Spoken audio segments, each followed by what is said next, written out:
my dear friends, and welcome back to another Star Wars news update. In today's video, we're going to be talking about the Book of Boba Fett, JJ Abrams, Ahsoka, and more. So without much further ado, and without any more jibber jabber, let's dive straight into the news. We begin with the Book of Boba Fett, and we're now just only a few hours away from Chapter 4 dropping. Ming-Na Wen has hinted that this episode is where the series really takes a drastic turn, and the pace is going to pick up significantly. We left off the last episode with something of a cliffhanger when the Pykes arrived on Tatooine, and Boba and Fennec Shand are preparing to deal with this threat. Now you guys know that I think there's a bigger bad behind the Pyke Syndicate, and that the series is building up to the big reveal. In the next chapter though, I think we're going to see Boba try to recruit the help of allies, whether those are from the Mandalorian or other bounty hunters. Now speaking of the Mandalorian, there are definitely more tie-ins coming. In the flashback to Mos Eisley that we saw last week, we got a glimpse of Pelimoto, and I think in the flashback timeline, now that the Tusken camp has been destroyed and Boba is wandering the deserts of Tatooine, they might try to connect his story directly with the Mandalorian Chapter 5, where we see Din Djarin walk right past the same stormtrooper helmets that Boba did. And at some stage, we may even see a flashback to when Boba rescued Fennec. Just a theory I've seen floating around, and it's not too far-fetched. Now speaking of the Book of Boba Fett, in the most recent teaser trailer called Event, there is one new frame that shows Boba with a rifle. This is obviously a flashback, and I wonder if he's taking revenge over the Nikto gang who seemingly destroyed the Tusken camp. And on this subject, a few of you pointed out that there's a good chance it wasn't the Niktos who destroyed the camp, but maybe someone who framed them. After all, we see their logo graffiti to the side of a tent, but in reality, it could have been the Pykes. We'll have to see how the story unfolds, but this suggestion is just something to keep in mind. Staying on the subject of the Book of Boba Fett,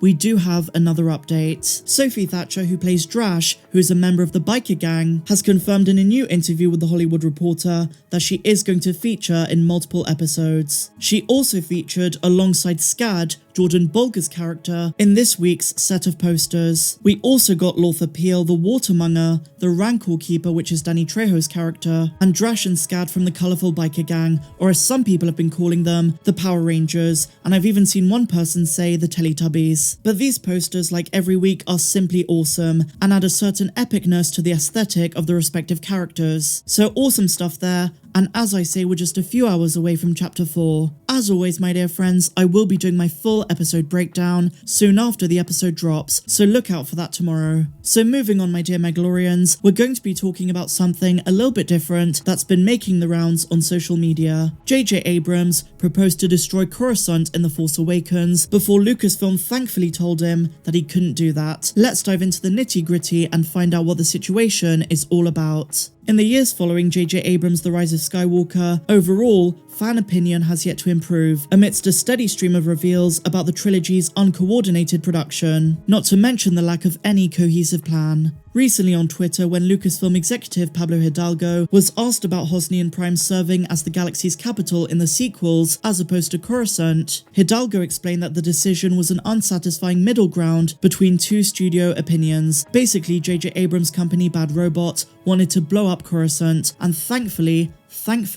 Lucasfilm did not let that happen. But they did allow for a new capital in the galaxy, Hosnian Prime. Now, you often hear people say that The Force Awakens was the best installment of the sequel trilogy, but I very much doubt that would have been the case if they had blown up such an iconic planet from the Star Wars prequels. I, for one, as a massive prequels fan, would have been very disappointed. Now, Pablo Hidalgo circled back on his response, clarifying his comment by tweeting, "I should say some folks at the company, because it's not like companies have points of view." But we all know and are not surprised by the fact that it was JJ Abrams' decision. It's well known that he didn't like the prequel trilogy, so hearing that he wanted to blow up such an iconic planet does not surprise me, but I'm so glad Lucasfilm drew the line. Coruscant was first shown on screen in the 1997 special edition of Return of the Jedi, but it wouldn't be until 2 years later, in 1999, that the planet would be properly explored in The Phantom Menace, where it then played a pivotal role across all three prequels. We saw it briefly in Rogue One, and it's also set to return in a significant way in the Andor series.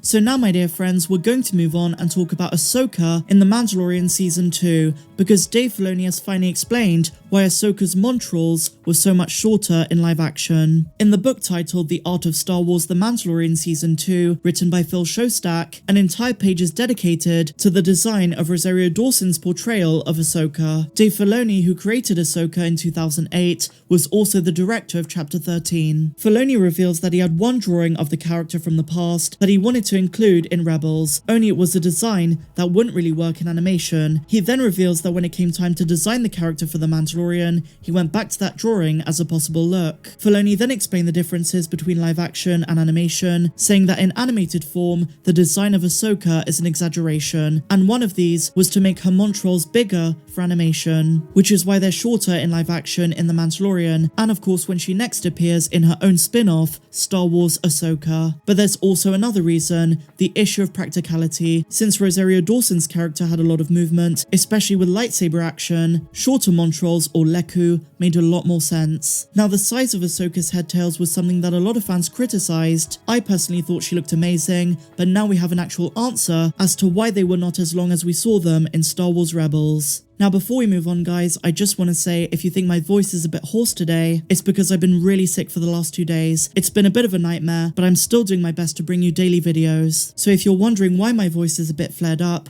that's the reason. I've been really sick. So finally, my dear friends, just a quick update for The Mandalorian Season 3. Carl Weathers, who plays Greef Karga, has confirmed that filming on the show is going really well, and once again he's going to be both directing episodes and also featuring as Greef Karga. But in Season 3, he's going to have a more extensive role than in Season 2. And also bear in mind, he is rumoured to appear in the Book of Boba Fett in a future episode. Let's dive into the article and see what they had to say. While thanking fans for his recently celebrated 74th birthday, Weathers tweeted, "We are in the thick of shooting a new season of The Mandalorian. It's going to be fantastic. This is the way." Along with revealing he'll be directing another episode, Weathers confirmed last summer that filming on The Mandalorian Season 3 would begin in September, and this is going to last all the way until March, when the Ahsoka series is going to start production.